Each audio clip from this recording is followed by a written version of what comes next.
ನಮಸ್ಕಾರ ಸ್ನೇಹಿತರೆ. ಕನ್ನಡ ಸಿನಿ ಇತಿಹಾಸದಲ್ಲಿ ಭಾರಿ ನಿರೀಕ್ಷೆ ಹುಟ್ಟಿಸಿದ ಒಂದು ಸಿನಿಮಾ ಇಂದು ಮತ್ತೆ ಸೋಷಿಯಲ್ ಮೀಡಿಯಾದಲ್ಲಿ ವೈರಲ್ ಆಗುತ್ತಿದೆ. ಆ ಸಿನಿಮಾ ಶಾಂತಿ ಕ್ರಾಂತಿ. ಆದರೆ 30ಕ್ಕೂ ಹೆಚ್ಚು ವರ್ಷಗಳ ನಂತರ ಈ ಸಿನಿಮಾ ಮತ್ತೆ ಯಾಕೆ ಟ್ರೆಂಡ್ ಆಗುತ್ತಿದೆ? ಜನರು ಮತ್ತೆ ಇದರ ಬಗ್ಗೆ ಏಕೆ ಮಾತನಾಡುತ್ತಿದ್ದಾರೆ? ಈ ಚಿತ್ರದ ಹಿಂದೆ ಅಡಗಿರುವ ಆಸಕ್ತಿದಾಯಕ ಸಂಗತಿಗಳೇನು? ಒಂದು ಕಾಲದಲ್ಲಿ ಭಾರತದ ಅತ್ಯಂತ ದುಬಾರಿ ಸಿನಿಮಾಗಳಲ್ಲಿ ಒಂದೆಂದು ಹೇಳಲಾಗಿದ್ದ ಶಾಂತಿ ಕ್ರಾಂತಿ ಬಿಡುಗಡೆಯಾಗುವ ಮೊದಲು ಭಾರಿ ಹೈಪ್ ಸೃಷ್ಟಿಸಿತು.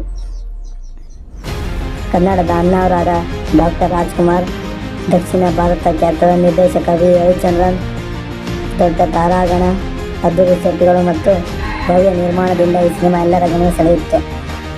ಆದರೆ ಬಿಡುಗಡೆಯಾದ ನಂತರ ಚಿತ್ರದ ಬಗ್ಗೆ ಮಿಶ್ರ ಪ್ರತಿಕ್ರಿಯೆಗಳು ಬಂದವು. ಕೆಲವರು ಅದನ್ನು ಮೆಚ್ಚಿಕೊಂಡರೆ, ಇನ್ನು ಕೆಲವರು ನಿರೀಕ್ಷೆಗೆ ತಕ್ಕ ಫಲಿತಾಂಶ ಸಿಗಲಿಲ್ಲ ಎಂದು ಅಭಿಪ್ರಾಯಪಟ್ಟರು.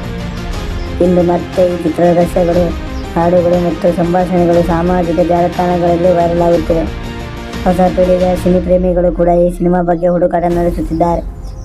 ಹಾಗಾದರೆ ಈ ವೈರಲ್ ಟ್ರೆಂಡ್ಗೆ ಕಾರಣವೇನು? ಇದಕ್ಕೂ ಏನಾಯಿತು? ಸಂಪೂರ್ಣ ಕಥೆಯನ್ನು ಒಂದೊಂದಾಗಿ ಈ ವಿಡಿಯೋದಲ್ಲಿ ತಿಳಿದುಕೊಳ್ಳೋಣ. ವಿಡಿಯೋವನ್ನು ಕೊನೆಯವರೆಗೂ ಸ್ಕಿಪ್ ಮಾಡದೆ ನೋಡಿ ಸ್ನೇಹಿತರೆ. 1991ರಲ್ಲಿ ಬಿಡುಗಡೆಯಾದ ಶಾಂತಿ ಕ್ರಾಂತಿ ಆ ಕಾಲದ ಅತ್ಯಂತ ದೊಡ್ಡ ಕನ್ನಡ ಸಿನಿಮಾಗಳಲ್ಲಿ ಒಂದಾಗಿತ್ತು.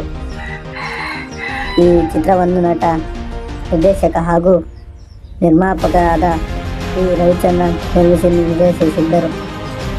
ಕನ್ನಡದ ಹೊರನಟ ಡಾಕ್ಟರ್ ರಾಜ್ಕುಮಾರ್ ಪ್ರಮುಖ ಪಾತ್ರದಲ್ಲಿ ನಟಿಸಿದ್ದರಿಂದ ಚಿತ್ರದ ಮೇಲಿನ ನಿರೀಕ್ಷೆ ಇನ್ನಷ್ಟು ಹೆಚ್ಚಾಗಿತ್ತು. ಆ ಕಾಲದಲ್ಲಿ ಇಷ್ಟು ದೊಡ್ಡ ಬಜೆಟ್ನಲ್ಲಿ ಸಿನಿಮಾ ನಿರ್ಮಿಸುವುದು ತುಂಬ ಅಪರೂಪ. ಅದ್ಭುತ ಸೆಟ್ಗಳು, ಭವ್ಯ ಆ್ಯಕ್ಷನ್ ದೃಶ್ಯಗಳು, ಹಲವು ಭಾಷೆಗಳಲ್ಲಿ ಬಿಡುಗಡೆಯಾದ ಯೋಜನೆ ಮತ್ತು ದೊಡ್ಡ ತಾರಾಗಣದಿಂದ ಶಾಂತಿ ಕ್ರಾಂತಿ ಎಲ್ಲರ ಗಮನ ಸೆಳೆಯಿತು. ಚಿತ್ರದ ಹಾಡುಗಳು ಬಿಡುಗಡೆಯಾಗುವ ಮುನ್ನವೇ ಸಾಕಷ್ಟು ಜನಪ್ರಿಯವಾಗಿದ್ದವು. ಅಭಿಮಾನಿಗಳು ಈ ಸಿನಿಮಾ ಕನ್ನಡ ಚಿತ್ರರಂಗದಲ್ಲಿ ಹೊಸ ಇತಿಹಾಸ ಬರೆಯುತ್ತದೆ ಎಂದು ನಿರೀಕ್ಷಿಸಿದ್ದರು. ಆದರೆ ಸಿನಿಮಾ ಬಿಡುಗಡೆಯಾದ ನಂತರ ಪರಿಸ್ಥಿತಿ ಬೇರೆಯಾಗಿತ್ತು. ಕೆಲವರು ಚಿತ್ರದ ಪ್ರಯತ್ನವನ್ನು ನೆಚ್ಚಿಕೊಂಡರೆ, ಇನ್ನು ಕೆಲವರು ಕತೆ ಮತ್ತು ನಿರೂಪಣೆ ನಿರೀಕ್ಷೆ ತಪ್ಪಲಿಲ್ಲ ಎಂದು ಅಭಿಪ್ರಾಯಪಟ್ಟರು. ಹಾಗಾದರೆ ಆ ಕಾಲದಲ್ಲಿ ಇನ್ನಷ್ಟು ದೊಡ್ಡ ನಿರೀಕ್ಷೆ ಇದ್ದರೂ ಸಿನಿಮಾ ಯಾಕೆ ಮಿಶ್ರ ಪ್ರತಿಕ್ರಿಯೆ ಪಡೆಯಿತು ಎಂಬ ಅದರ ಹಿಂದಿನ ಕಾರಣಗಳನ್ನು ಮುಂದಿನ ಭಾಗದಲ್ಲಿ ನಾವು ತಿಳಿದುಕೊಳ್ಳೋಣ ಸ್ನೇಹಿತರೆ.